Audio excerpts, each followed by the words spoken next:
79માં સ્વતંત્રતા પર્વની દેશભરમાં ભારે ધામધૂમપૂર્વક ઉજવણી કરાઈ હતી, ત્યારે સુરત શહેરમાં પણ સરકારી અર્ધસરકારી કચેરીઓ સહિત શાળા કોલેજો તેમજ વેપારી ઉદ્યોગકારોએ પણ પોતાની દેશભક્તિનો પરિચય કરાવ્યો હતો।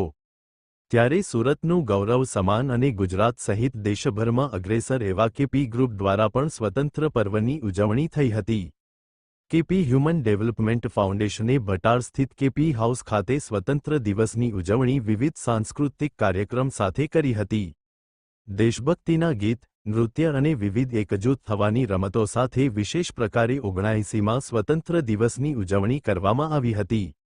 દેશની આઝાદી માટે આહુતિ આપનારા પરિવારના સદસ્ય અને લાયન્સ કેન્સર ડિટેક્શન સેન્ટરના ચેરમેન સામાજિક અગ્રણી શ્રી અશોક કાનુંગોના વરદહસ્તે રાષ્ટ્રધ્વજ ફરકાવાયો હતો। આ પ્રસંગે કેપી ગ્રુપના director Affan Farooq Patel, Hassan Farooq Patel, group CEO ડો. અલોક દાસ તેમની સાથે જોડાયા હતા। જય હિન્દના ઘોષ સાથે સમગ્ર વાતાવરણ દેશભક્તિમય બની ગયું હતું। કેપી ગ્રુપના સીએમડી ડો.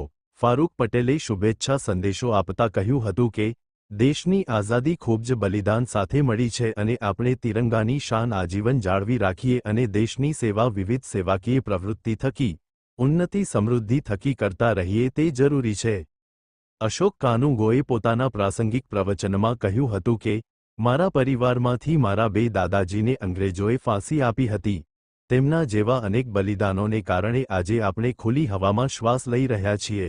હવે આપણી ફરજ છે કે દેશને વધુ આગળ લઈ જઈએ, ફારૂકભાઈ જેવા નેક કામો, પર્યાવરણને લગતા કામો કરીએ।